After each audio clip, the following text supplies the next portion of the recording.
ओम श्री आशुतोषाय नमः। श्री शिव पुराण वायव्य संहिता अध्याय 25। शिव पूजा की विशेष विधि तथा शिव भक्ति की महिमा। उपमन्यु कहते हैं, यदुनंदन, दीपदान के बाद और नैवेद्य निवेदन से पहले आवरण पूजा करनी चाहिए अथवा आरती का समय आने पर आवरण पूजा करें। यहाँ शिव या शिवा के प्रथम आवरण में ईशान से लेकर सधोजात पर्यंत तथा हृदय से लेकर अस्त्र पर्यंत का पूजन करें। ईशान में पूर्व भाग में, दक्षिण में, उत्तर में, पश्चिम में, आग्नेय कोण में, ईशान कोण में, नृत्य कोण में, वायव्य कोण में, फिर ईशान कोण में पश्चात चारों दिशाओं में गर्भावरण तथा मंत्र संघात की पूजा बताई गई है। या हृदय से लेकर अस्त्र पर्यंत अंगों की पूजा करें। इनके बाह्य भाग में पूर्व दिशा में इंद्र का, दक्षिण दिशा में यम का, पश्चिम दिशा में वरुण का, उत्तर दिशा में कुबेर का, ईशान कोण में ईशान का, अग्नि कोण में अग्नि का, नृत्य कोण में नृत्यकी का, वायव्य कोण में वायु का नृत्य और पश्चिम के बीच में अनंत या विष्णु का तथा ईशान और पूर्व के बीच में ब्रह्मा का पूजन करें। कमल के बाह्य भाग में वृक्ष से लेकर कमल पर्यंत लोकेश्वरों के सुप्रसिद्ध आयुधों का पूर्वादि दिशाओं में क्रमशः पूजन करें। यह ध्यान करना चाहिए कि समस्त आवरण देवता सुखपूर्वक बैठकर महादेव और महादेवी की ओर दोनों हाथ जोड़े देख रहे हैं। फिर सभी आवरण देवताओं को प्रणाम करके नमः पदयुक्त अपने अपने नाम से पुष्प उपचार समर्पण पूर्वक उनका क्रमशः पूजन करें। यथा इंद्राय नमः पुष्पम समर्पयामि इत्यादि। इसी तरह गर्भावरण का भी अपने आवरण संबंधी मंत्र से यजन करें। योग, ध्यान, होम, जप, बाह्य तथा अभ्यंतर में भी देवताओं का पूजन करना चाहिए। इसी तरह उनके लिए 6 प्रकार की हवि भी देनी चाहिए। किसी एक शुद्ध अन्न का बना हुआ मूंग मिश्रित अन्न या मूंग की खिचड़ी, खीर, दही मिश्रित अन्न, गुड़ का बना हुआ पकवान तथा मधु से तर किया हुआ भोज्य पदार्थ, इनमें से एक या अनेक हविष्य को नाना प्रकार के व्यंजनों से संयुक्त तथा गुड़ और खांड से संपन्न करके नैवेद्य के रूप में अर्पित करना चाहिए। साथ ही मक्खन और उत्तम दही परोसना चाहिए। पुआ आदि अनेक प्रकार के भक्ष्य पदार्थ और स्वादिष्ट फल देने चाहिए। लाल चंदन और पुष्प वासित अत्यंत शीतल जल अर्पित करना चाहिए। मुख शुद्धि के लिए मधुर इलायची के रस से युक्त सुपारी के टुकड़े, खैर आदि से युक्त सुनहरे रंग के पीले पान के पत्तों के बने हुए बीड़े, शिलाजीत का चूर्ण, सफेद चूना जो अधिक रूखा या दूषित न हो, कपूर, कंकोल, नूतन एवं सुंदर जायफल आदि अर्पित करने चाहिए। आलेपन के लिए चंदन का मूल काष्ठ अथवा उसका चूरा, कस्तूरी, कुमकुम, मृगम, दात्मक रस होने चाहिए। फूल वे ही चढ़ाने चाहिए जो सुगंधित, पवित्र और सुंदर हों। गंध रहित, उत्कट गंध वाले दूषित, बासी तथा स्वयं ही टूटकर गिरे हुए फूल शिव के पूजन में नहीं देने चाहिए। कोमल वस्त्र ही चढ़ाने चाहिए। भूषणों में विशेषतः वे ही अर्पित करने चाहिए जो सोने के बने हुए तथा विधुन मंडल के समान चमकीले हों। ये सब वस्तुएं कपूर, गूगल, अगुर और चंदन से भूषित तथा पुष्प समूहों से सुवासित होनी चाहिए। चंदन, अगुरु, कपूर, सुगंधित काष्ठ तथा गुलगुल के चूर्ण, घी और मधु से बना हुआ धूप उत्तम माना गया है। कपिला गाय के अत्यंत सुगंधित घी से प्रतिदिन जलाए गए कपूर युक्त दीप श्रेष्ठ माने गए हैं। पंचगव्य, मीठा और कपिला गाय का दूध, दही तथा घी, ये सब भगवान शंकर के स्नान और पान के लिए अभिष्ट हैं। हाथी के दांत के बने हुए भद्रासन जो स्वर्ण एवं रत्नों से जड़ित हैं, शिव के लिए श्रेष्ठ बताए गए हैं। उन आसनों पर विचित्र बिछावन, कोमल गद्दे और तकिए होने चाहिए। इनके सिवा और भी बहुत सी छोटी छोटी सुंदर एवं सुखद शैयाएं होनी चाहिए। समुद्रगामिनी नदी एवं नद से लाया हुआ, कपड़े से छान कर रखा हुआ शीतल जल भगवान शंकर के स्नान और पान के लिए श्रेष्ठ कहा गया है। चंद्रमा के समान उज्ज्वल छत्र जो मोतियों की लड़ियों से सुशोभित, नवरत्न जटित, दिव्य एवं सुवर्णमय दंड से मनोहर हो, भगवान शिव की सेवा में अर्पित करने योग्य है। स्वर्ण भूषित 2 श्वेत चंवर जो रत्न में दंडों से शोभायमान तथा 2 राजहंसों के समान आकार वाले हों, शिव की सेवा में देने योग्य हैं। सुंदर एवं स्निग्ध दर्पण जो दिव्य गंध से अनुलिप्त सब ओर से रत्नों द्वारा आच्छादित तथा सुंदर हारों से विभूषित हो भगवान शंकर को अर्पित करना चाहिए। उनके पूजन में हंस कुंद एवं चंद्रमा के समान उज्ज्वल तथा गंभीर ध्वनि करने वाले शंख का उपयोग करना चाहिए जिसका मुख और पृष्ठ आदि भागों में रत्न एवं सुवर्ण जड़े गए हों। शंख के सिवा नाना प्रकार की ध्वनि करने वाले सुंदर काहल जो स्वर्ण निर्मित तथा मोतियों से अलंकृत हो बजाने चाहिए। इनके अतिरिक्त भैरी मृदंग मुरज तिमिज और पटह आदि बाजे भी जो समुद्र की गर्जना के समान ध्वनि करने वाले हों यत्नपूर्वक जुटाकर रखने चाहिए।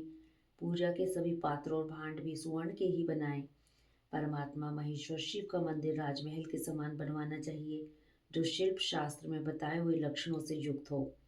वह ऊंची चार दीवारी से घिरा हो, उसका गोपुर इतना ऊंचा हो कि पर्वताकार दिखाई दे, वह अनेक प्रकार के रत्नों से आच्छादित हो, उसके दरवाजे के फाटक सोने के बने हुए हों, उस मंदिर के मंडप में तपाए हुए सोने तथा रत्नों के सैकड़ों खंभे लगे हों, चंदोवे में मोतियों की लड़ियां लगी हुई हों, दरवाजे के फाटक में मूंगे जड़े हों, मंदिर का शिखर सोने के बने हुए दिव्य कलशाकार मुकुटों से अलंकृत एवं अस्त्र राज त्रिशूल से चिन्हित हो।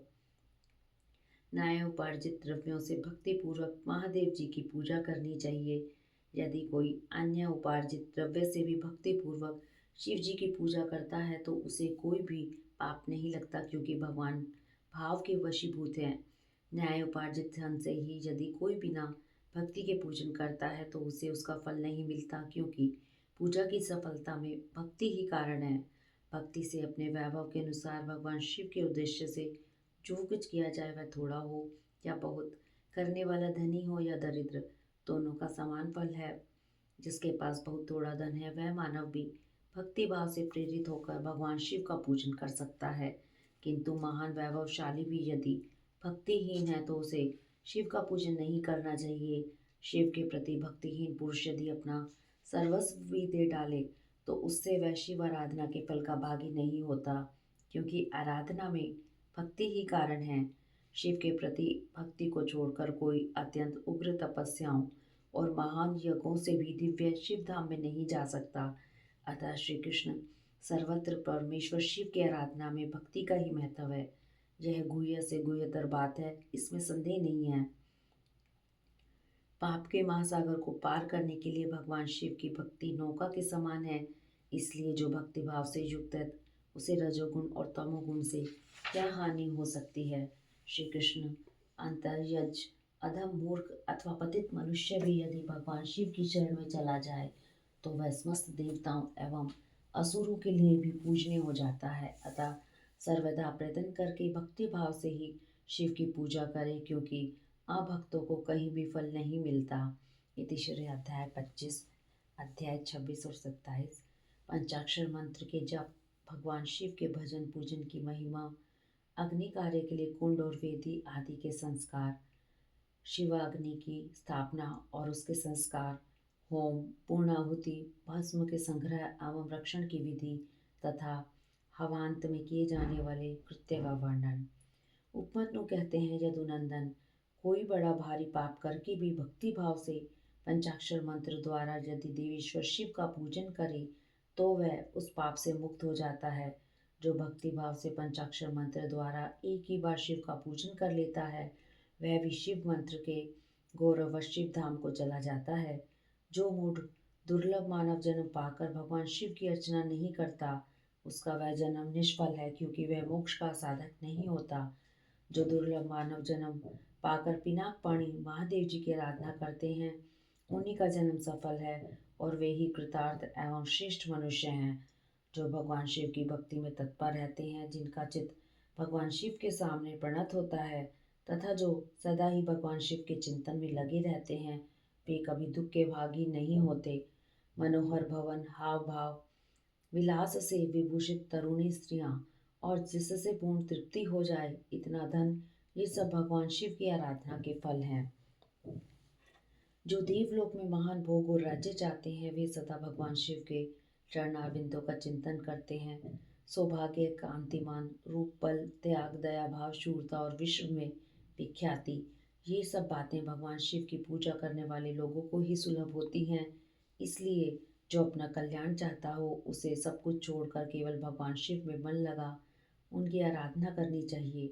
जीवन बड़ी तेजी से चला जा रहा है, जवानी शीघ्रता से बीती जा रही है और रोग तीव्र गति से निकट आ रहे हैं। इसलिए सबको पिनाक पाणी महादेव जी की पूजा करनी चाहिए जब तक मृत्यु नहीं आती, जब तक वृद्धावस्था का आक्रमण नहीं होता, जब तक इंद्रियों की शक्ति क्षीण नहीं हो जाती, तब तक ही भगवान शंकर की आराधना कर लो।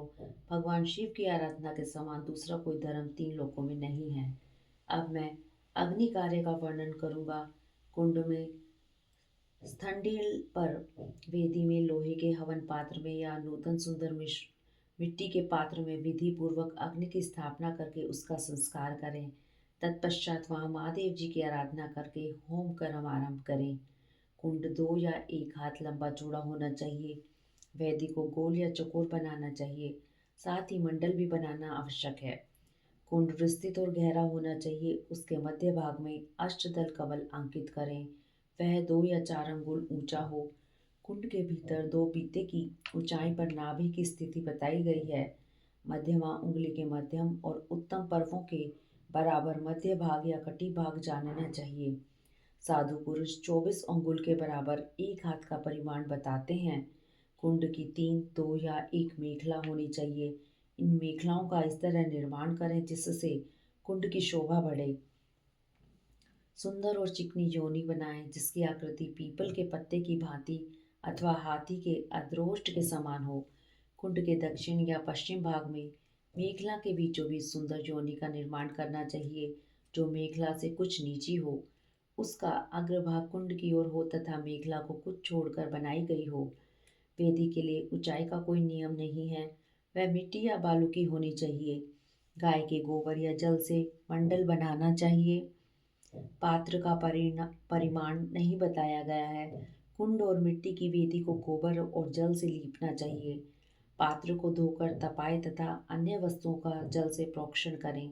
अपने अपने गुह्य सूत्र में बताई हुई विधि के अनुसार कुंड में और वेदी पर उल्लेखन करें। रेखाओं पर से मृतिका का लेकर ईशान कोण में फेंक दे। फिर अग्नि के उस आसन का कुशों अथवा पुष्पों द्वारा जल से प्रोक्षण करें।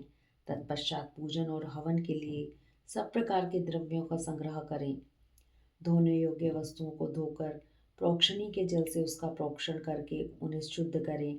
इसके बाद सूर्यकांत मणि से प्रकट काष्ठ से उत्पन्न श्रोत्रिय की अग्निशाला में संचित अथवा दूसरी किसी उत्तम अग्नि को आधार सहित ले आएं। उसे कुंड अथवा वेदी के ऊपर 3 बार प्रदक्षिण क्रम से घुमाकर अग्नि बीज रम का उच्चारण करके उस अग्नि को उक्त कुंड या वेदी के आसन पर स्थापित कर दें। कुंड में स्थापित करना हो तो योनि मार्ग से अग्नि का आघान करें और वेदी पर अपने सामने की ओर अग्नि की स्थापना करें। योनि प्रदेश के पास स्थित विद्वान पुरुष मस्त कुंड को अग्नि से संयुक्त करें। साथ ही यह भावना करें कि अपनी नाभि के भीतर जो अग्निदेव विराजमान हैं वे ही नाभि रंध्र से चिंगारी के रूप में निकलकर बाह्य अग्नि में मंडलाकार होकर लीन हुए हैं। अग्नि पर समिधा रखने से लेकर घी के संस्कार पर्यंत सारा कार्य मंत्रज्ञ पुरुष अपने गुह्य सूत्र में बताए हुए क्रम से मूल मंत्र द्वारा संपन्न करे। तदंतर शिव मूर्ति की पूजा करके दक्षिण पार्श्व में मंत्र न्यास करें और धृत में धेनु मुद्रा का प्रदर्शन करें। श्रुक और श्रुवा ये दोनों धातु के बने हुए हों तो ग्रहण करने योग्य हैं, परंतु कांसी, लोहे और शीशे के बने हुए श्रुक श्रुवा को नहीं ग्रहण करना चाहिए। अथवा यज्ञ संबंधी काष्ठ के बने हुए श्रुक श्रुवा गाये हैं। स्मृति या शिव शास्त्र में जो विहित हो वे भी ग्राह्य हैं। अथवा ब्रह्म वृक्ष, पलास या गुलर आदि के छिद्र रहित बिचले 2 पत्ते लेकर उन्हें कुश से पोंछे और अग्नि में तपाकर फिर उनका प्रोक्षण करें। उन्हीं पत्तों को श्रुक और श्रुवा का रूप दे उनमें घी उठाएं और अपने गुह्य सूत्रों में बताए हुए क्रम से शिव बीज ओम सहित 8 बीजाक्षरों द्वारा अग्नि में आहुति दें। इससे अग्नि का संस्कार संपन्न होता है। वे बीज इस प्रकार है: भ्रूम, स्तुम, ब्रूम, श्रूम, पुम, ड्रोम, द्रुम ये 7 हैं। इसमें शिव बीज ओम को सम्मिलित कर लेने पर 8 बीज अक्षर होते हैं। उपयुक्त 7 बीज क्रमशः अग्नि की 7 जीवाओं के हैं। उनकी मध्यमा जीवा का नाम बहुरूपा है। उनकी 3 शिखाएं हैं, उनमें से एक शिखा दक्षिण में और दूसरी वाम दिशा में प्रज्वलित होती है और बीच वाली शिखा बीच में ही प्रकाशित होती है। ईशान कोण में जो जीवा है उसका नाम हिरण्या है। पूर्व दिशा में विद्यमान जीवा कनका नाम से प्रसिद्ध है। अग्नि कोण में रक्ता, नैतज्ञ कोण में कृष्णा और वायव्य कोण में सुप्रभा नाम की जीवा प्रकाशित होती है। इनके अतिरिक्त पश्चिम में जो जीवा प्रज्वलित होती है उसका नाम मरुत है। इन सब की प्रभा अपने अपने नाम के अनुरूप है। अपने अपने बीज के अनंतर क्रमशः इनका नाम लेना चाहिए और नाम के अंत में स्वाहा का प्रयोग करना चाहिए। इस तरह जो जीवा मंत्र बनते हैं उनके द्वारा क्रमशः प्रत्येक जीवा के लिए एक एक घी की आहुति दें, परंतु मध्यमा की 3 जीवाओं के लिए 3 आहुतियां दें। कुंड के मध्य भाग में रम वह नए स्वाहा बोलकर 3 आहुतियां दें। ये आहुतियां घी अथवा समिधा की होनी चाहिए। आहुति देने के पश्चात अग्नि में जल का सेचन करे। ऐसा करने पर वह अग्नि भगवान शिव की हो जाती है। फिर उसमें शिव के आसन का चिंतन करे और वहाँ अर्धनारीश्वर भगवान शिव का आह्वान करके पूजन करे। पाद अर्घ्य दे आदि से लेकर दीप दान पर्यंत पूजन करके अग्नि का जल से प्रोक्षण करें। तत्पश्चात संविधाओं की आहुति दें। ये संविधाएं पलाश की या गूलर आदि दूसरे यज्ञीय वृक्ष की होनी चाहिए। उनकी लंबाई 12 अंगुल की हो। संविधाएं टेढ़ी ना हो, स्वतः सूखी हुई भी ना हो, उनके छिलके न उतरे हों अथवा उन पर किसी प्रकार की चोट ना हो। सब संविधाएं एक सी होनी चाहिए। 10 अंगुल लंबी संविधाएं भी हवन के लिए विहित हैं। उनकी मोटाई कनिष्ठिका का अंगुली के समान होनी चाहिए अथवा प्रादेश मात्र अंगूठे से लेकर तर्जनी पर्यंत लंबी संविधाएं उपयोग में लानी चाहिए। यदि उपयुक्त संविधाएं ना मिले तो जो मिल सके उन सब का ही हवन करना चाहिए। संविदा हवन के बाद घी की आहुति दें। घी की धारा दुर्वादल के समान पतली और 4 अंगुल लंबी हो। उसके बाद अन्न की आहुति देनी चाहिए जिसका प्रत्येक ग्रास 16-16 मासे के बराबर हो। लावा, सरसों, जौ और तिल इन सब में घी मिलाकर यथासंभव भक्ष्य, लेह और चोष्य का भी मिश्रण करें तथा इन सब की यथाशक्ति 10, 5 या 3 आहुतियाँ दें अथवा एक ही आहुति दें। श्रुवा से, समिधा से, शुक से अथवा हाथ से आहुति देनी चाहिए। उसमें भी दिव्य तीर्थ से अथवा ऋषि तीर्थ से आहुति देने का विधान है। यदि उपयुक्त सभी द्रव्य न मिले तो किसी एक ही द्रव्य से श्रद्धापूर्वक आहुति देनी चाहिए। प्रायश्चित के लिए मंत्र से अभिमंत्रित करके 3 आहुतियाँ दें। फिर होम वशिष्ठ कृत से श्रुक को भरकर उसके अग्रभाग में फूल रखकर उसे दर्भ सहित अधोमुख श्रुवा से ढक दें। इसके बाद खड़ा हो उसे अंजलि में लेकर ओम नमः शिवाय वौषट का उच्चारण करके जौ के तुल्य घी की धारा की आहुति दें। इस प्रकार पूर्ण आहुति करके अग्नि में पूर्ववत जल का छींटा दे। तत्पश्चात देवेश्वर शिव का विसर्जन करके अग्नि की रक्षा करें। फिर अग्नि का भी विसर्जन करके भावना द्वारा नाभि में स्थापित करके नित्य यजन करें अथवा शिव शास्त्र में बताई हुई पद्धति के अनुसार वागीश्वरी के गर्भ से प्रकट हुए अग्निदेव को लाकर विधिवत संस्कार करके उनका पूजन करें। फिर समिधा का आधान करके सब ओर से परिधियों का निर्माण करें। इसके बाद वहाँ 2-2 पात्र रखकर शिव का यजन करके प्रोक्षणी पात्र का शोधन करें। उस पात्र के जल से पूर्वोक्त वस्तुओं का प्रोक्षण करके जल से भरे हुए प्रणीता पात्र को ईशान कोण में रखें। घी के संस्कार तक का सारा कार्य उसके श्रुक और श्रुवा का संशोधन करें। तदंतर पिता शिव द्वारा माता वागीश्वरी का गर्भाधान, पुंसवन और सीमंतोपनयन संस्कार करके प्रत्येक संस्कार के निमित्त पृथक पृथक आहुति दें और गर्भ से अग्नि के उत्पन्न होने की भावना करें। उसके 3 पैर, 7 हाथ, 4 सींग और 2 मस्तक हैं। मधु के समान पिंगल वर्ण वाले 3 नेत्र हैं। सिर पर जटाजूट और चंद्रमा का मुकुट है। उनकी अंग कांति लाल है। लाल रंग के ही वस्त्र, चंदन, माला और आभूषण उनकी शोभा बढ़ाते हैं। सब लक्षणों से संपन्न जगोपवीत धारी तथा त्रिगुण मेखला से युक्त हैं। उनके दाएं हाथ में शक्ति है, सुख और सुवा है तथा बाएं हाथों में तोमर, ताड़ का पंखा और घी से भरा हुआ पात्र है। इस आकृति में उत्पन्न हुए अग्निदेव का ध्यान करके उनका जात कर्म संस्कार करें। तत्पश्चात नाल छेदन करके सूतक की शुद्धि करें। फिर आहुति देकर उस शिव संबंधी अग्नि का रुचि नाम रखें। इसके बाद माता पिता का विसर्जन करके चूड़ाकर्म और उपनयन आदि से लेकर आप्तोमार्या पर्यंत संस्कार करें। तत्पश्चात कृतधारा आदि का होम करके स्विष्ट कृत होम करें। इसके बाद रम बीज का उच्चारण करके अग्नि पर जल का छींटा डालें। फिर ब्रह्मा, विष्णु, शिव, ईश, लोकेश्वर गण और उनके अस्त्रों का सब ओर पूजन करके धूप दीप आदि की सिद्धि के लिए अग्नि को अलग निकालकर कर्म विधि का ज्ञाता पुरुष पुनः घृत युक्त पूर्वोक्त होम द्रव्य तैयार करके अग्नि में आसन की कल्पना करे और उस पर पूर्ववत महादेव और महादेवी का आह्वान पूजन करके पूर्ण आहुति पर्यंत सब कार्य संपन्न करे। अथवा अपने आश्रम के लिए शास्त्र विहित अग्निहोत्र कर्म करके उसे भगवान शिव को समर्पित करे। शिव आश्रमी पुरुष इन सब बातों को समझकर होम कर्म करे। इसके लिए दूसरी कोई विधि नहीं है। शिवाग्नि का भस्म संग्रहणीय है। अग्निहोत्र कर्म का भस्म भी संग्रह करने योग्य है। वैवाहिक अग्नि का भस्म भी जो परिपक्व, पवित्र एवं सुगंधित तो संग्रह करके रखना चाहिए। कपिला गाय का वह गोबर जो गिरते समय आकाश में ही दोनों हाथों पर रोक लिया गया हो, उत्तम माना गया है। वह यदि अधिक गीला या अधिक कड़ा न हो तो दुर्गंध युक्त और सूखा हुआ न हो तो अच्छा माना गया है। यदि वह पृथ्वी पर गिर गया हो तो उसके भी ऊपर और नीचे के हिस्से को त्याग कर बीच का भाग ले उस गोबर का पिंड बनाकर उसे शिवाग्नि आदि में मूल मंत्र के उच्चारण पूर्वक छोड़ा दें। जब वह पक जाए तब उसे निकाल लें। उसमें जितना अध पका हो उसको और जो भाग बहुत अधिक पक गया हो उसको भी त्याग कर श्वेत भस्म ले लें और उसे घोट कर चूर्ण बना लें। इसके बाद उसे भस्म रखने के पात्र में रख दें। भस्म पात्र धातु का, लकड़ी का, मिट्टी का, पत्थर का अथवा और किसी वस्तु का बना लें। वह देखने में सुंदर होना चाहिए। उसमें रखे हुए भस्म को धन की भांति किसी शुभ, शुद्ध एवं समतल स्थान में रखें। किसी अयोग्य अपवित्र के हाथ में भस्म न दें। नीचे अपवित्र स्थान से भी न डालें।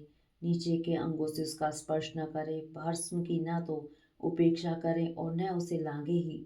शास्त्र उक्त समय पर उस पात्र से भस्म लेकर मंत्र उच्चारण पूर्वक अपने ललाट आदि में लगाएं।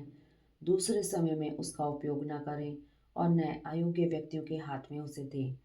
भगवान शिव का विसर्जन न हुआ हो तो तभी भस्म संग्रह कर लें, क्योंकि विसर्जन के बाद उस पर चंड का अधिकार हो जाता है। जब अग्नि कार्य संपन्न कर लिया जाए तब शिव शास्त्रोक्त मार्ग से अथवा अपने ग्रह या सूत्र में बताई हुई विधि से बलि कर्म करें। तदंतर अच्छी तरह लिपे पुते मंडल में विद्यासन को बिछाकर विद्याकोश की स्थापना करके क्रमशः पुष्प आदि के द्वारा यजन करें। विद्या के सामने गुरु का भी मंडल बनाकर वहाँ श्रेष्ठ आसन रखें और उस पर पुष्प आदि के द्वारा गुरु की पूजा करें। तदंतर पूजनीय पुरुषों की पूजा करें और भूखों को भोजन कराएं। इसके बाद स्वयं सुखपूर्वक शुद्ध अन्न भोजन करें। वह अन्न तत्काल भगवान शिव को निवेदित किया गया हो अथवा उसका प्रसाद हो, उसे आत्मशुद्धि के लिए श्रद्धापूर्वक भोजन करें। जो अन्न चंड को समर्पित हो उसे लोभवश ग्रहण न करें। गंध और पुष्पमाला आदि जो अन्य वस्तुएं हैं उनके लिए भी यह विधि समान ही है, अर्थात चंड का भाग होने पर उसे ग्रहण नहीं करना चाहिए। वहाँ विद्वान पुरुष मैं ही शिव हूँ ऐसी बुद्धि न करे। भोजन और आचमन करके शिव का मन ही मन चिंतन करते हुए मूल मंत्र का उच्चारण करें। शेष समय शिव शास्त्र की कथा के श्रवण आदि योग्य कार्यों में बिताएं। रात का प्रथम पहर बीत जाने पर मनोहर पूजा करके शिव और शिवा के लिए एक परम सुंदर शैया प्रस्तुत करें। उसके साथ ही भक्ष्य, भोज्य, वस्त्र, चंदन और पुष्पमाला आदि भी रख दें। मन से और क्रिया द्वारा भी सब सुंदर व्यवस्था करके पवित्र हो महादेव जी और महादेवी के चरणों के निकट शयन करें। यदि उपासक ग्रस्त हो तो वह वहाँ अपनी पत्नी के साथ शयन करे। जो ग्रस्त न हो वे अकेले ही सोए। उषा काल आया जान मन ही मन पार्वती देवी तथा पार्षदों सहित अविनाशी भगवान शिव को प्रणाम करके देश कालोचित कार्य तथा शौच आदि कृत्य पूर्ण करे। फिर यथाशक्ति शंख आदि वाद्यों की दिव्य ध्वनियों से महादेव और महादेवी को जगाएं। इसके बाद उस समय खिले हुए परम सुगंधित पुष्पों द्वारा शिवा और शिव की पूजा करके पूर्वोक्त कार्य आरंभ करें। इति श्री अध्याय 26 और 27। अध्याय 28। काम्य क्रम के प्रसंग में शक्ति सहित पंचमुख महादेव की पूजा के विधान का वर्णन।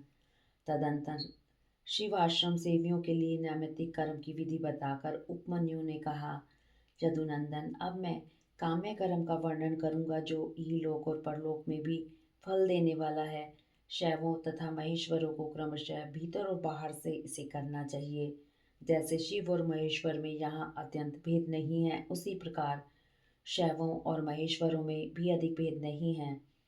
जो मनुष्य शिव के आश्रित रहकर ज्ञान यज्ञ में तत्पर होते हैं वे शैव कहलाते हैं, और जो शिव आश्रित भक्त भूतल पर कर्म यज्ञ में संलग्न रहते हैं वे महान ईश्वर का यजन करने के कारण महेश्वर कहे गए हैं। इसलिए ज्ञान योगी शैवों को अपने भीतर भगवान द्वारा कर्म का अनुष्ठान करना चाहिए और कर्म परायण महेश्वर को बाहर विहित द्रव्यों तथा उपकरणों द्वारा उसका संपादन करना चाहिए। आगे बताए जाने वाले कर्म के प्रयोग में उनके लिए कोई भेद नहीं है। गंध, वर्ण और रस आदि के द्वारा विधि पूर्वक भूमि की परीक्षा करके मनोअभिलषित स्थान पर आकाश में चंदोवा तान दें और उस स्थान को भली भांति लीप पोत कर दर्पण के समान स्वच्छ बना दें। तत्पश्चात शास्त्रोक्त मार्ग से वहां पहले पूर्व दिशा की कल्पना करें। उस दिशा में 1 या 2 हाथ का मंडल बनाएं। उस मंडल में सुंदर अष्टदल कमल अंकित करें। कमल में कर्णिका भी होनी चाहिए। यथासंभव संचित रत्न और सुवर्ण आदि के चूर्ण से उसका निर्माण करें। वह अत्यंत शोभायमान और 5 आवरणों से युक्त हो। कमल के 8 दलों में पूर्वादि क्रम से अणिमा आदि 8 सिद्धियों की कल्पना करें तथा उनके केसरों में शक्ति सहित वामदेव आदि 8 रुद्रों को पूर्वादि दल से क्रम से स्थापित करें। कमल की कर्णिका में वैराग्य को स्थान दें और बीजों में नव शक्तियों की स्थापना करें। कमल के कंद में शिव संबंधी धर्म और नाल में शिव संबंधी ज्ञान की भावना करें। कर्णिका के ऊपर अग्निमंडल, सूर्यमंडल और चंद्रमंडल की भावना करें। इन मंडलों के ऊपर शिव तत्व, विद्या तत्व और आत्म तत्व का चिंतन करें। संपूर्ण कमलासन के ऊपर सुखपूर्वक विराजमान और नाना प्रकार के विचित्र पुष्पों से अलंकृत 5 आवरणों सहित भगवान शिव का माता पार्वती के साथ पूजन करें। उनकी अंग कांति शुद्ध सफेक्टिक मणि के समान उज्जवल है। वे सतत प्रसन्न रहते हैं। उनकी प्रभा शीतल है। मस्तक पर विधुन मंडल के समान चमकीली जटा रूप मुकुट उनकी शोभा बढ़ाता है। वे व्याघ्र चरम धारण किए हुए हैं। उनके मुखारविंद पर कुछ कुछ मंद मंद मुस्कान की छटा छा रही है। उनके हाथ की हथेलियां और पैरों के तलवे लाल कमल के समान अरुण प्रभा से उद्भासित हैं। वे भगवान शिव समस्त शुभ लक्षणों से संपन्न और सब प्रकार के आभूषणों से विभूषित हैं। उनके हाथों में उत्तम उत्तम दिव्य आयुध शोभा पा रहे हैं और अंगों में दिव्य चंदन का लेप लगा हुआ है। उनके 5 मुख और 10 भुजाएं हैं। अर्धचंद्र उनकी शिखा के मणि है। उनका पूर्ववर्ती मुख प्रातःकाल के सूर्य की भांति अरुण प्रभा से उद्भासित एवं सौम्य है। उनमें 3 नेत्र रूपी कमल खिले हुए हैं तथा सिर पर बाल चंद्रमा का मुकुट शोभा पाता है। दक्षिण मुख नील जलधर के समान श्याम प्रभा से भासित होता है। उनकी भौहें टेढ़ी हैं। वह देखने में भयानक हैं। उनके गोलाकार लाल लाल आंखें दृष्टिगोचर होती हैं। दाढ़ों के कारण वह मुख विकराल जान पड़ता है। उनका पराभव करना किसी के लिए भी कठिन है। उसके अधर पल्लव फड़कते रहते हैं। उत्तरवर्ती मुख मूंगे की भांति लाल है। काले काले केशपाश उसकी शोभा बढ़ाते हैं। उसमें विभ्रम विलास से युक्त 3 नेत्र हैं और उसका मस्तक अर्धचंद्रमय मुकुट से विभूषित है। भगवान शिव का पश्चिम मुख पूर्ण चंद्रमा के समान उज्ज्वल तथा 3 नेत्रों से प्रकाशमान है। उसका मस्तक चंद्रलेखा की शोभा धारण करता है। वह मुख देखने में सौम्य और मंद मुस्कान की शोभा से उपासकों के मन को मोह लेता है। उनका पांचवा मुख सफिक्टिक मणि के समान निर्मल चंद्रलेखा से समुज्वल, अत्यंत सौम्य तथा तीन प्रफुल्ल नेत्र कमलों से प्रकाशमान है। भगवान शिव अपने दाहिने हाथों में शूल, परशु, व्रज, खड्ग और अग्नि धारण करके उन सब की प्रभा से प्रकाशित होते हैं तथा बाएं हाथों में नाग, बाण, घंटा, पाश तथा अंकुश उनकी शोभा बढ़ाते हैं। पैरों से लेकर घुटनों तक का भाग नृवति कला से संबद्ध है। उससे ऊपर नाभि तक का भाग प्रतिष्ठा कला से, कंठ तक का भाग विद्या कला से, ललाट तक का भाग शांति कला से और उसके ऊपर का भाग शांति अतीत कला से संयुक्त है। इस प्रकार वे पंच अध्यव्यापी तथा साक्षात पंच कला में शरीरधारी हैं। ईशान मंत्र उनका मुकुट है। तत्पुरुष मंत्र उन पुरातन देव का मुख है। अघोर मंत्र हृदय है। वामदेव मंत्र उन महेश्वर का गुह्य भाग है और सधोजात मंत्र उनका युगल चरण है। उनकी मूर्ति 38 कलामयी है। परमेश्वर शिव का विग्रह मात्र का वर्णमाला में पंच ब्रह्म ईशान है, सर्व विद्या नाम इत्यादि 5 मंत्र में प्रणवमय तथा हंस शक्ति से संपन्न है। इच्छा शक्ति उनके अंक में आरूढ़ है। ज्ञान शक्ति दक्षिण भाग में है और क्रिया शक्ति वाम भाग में विराजमान है। वे त्रितत्वमय है, अर्थात आत्म तत्व, विद्या तत्व और शिव तत्व उनके स्वरूप हैं। वे सदाशिव साक्षात विद्या मूर्ति हैं। इस प्रकार उनका ध्यान करना चाहिए।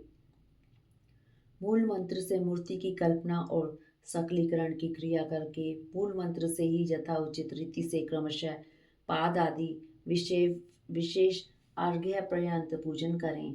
फिर पराशक्ति के साथ साक्षात मूर्तिमान शिव का पूर्वोक्त मूर्ति में आह्वान करके सद व्यक्ति रहित परमेश्वर महादेव का गंध आदि पंचोपचारों से पूजन करें। 5 ब्रह्म मंत्रों से, 6 अंग मंत्रों से, मातृका मंत्र से, प्रणव से, शक्ति युक्त शिव मंत्र से, शांत तथा अन्य वेद मंत्रों से अथवा केवल शिव मंत्रों से उन परम देव का पूजन करें।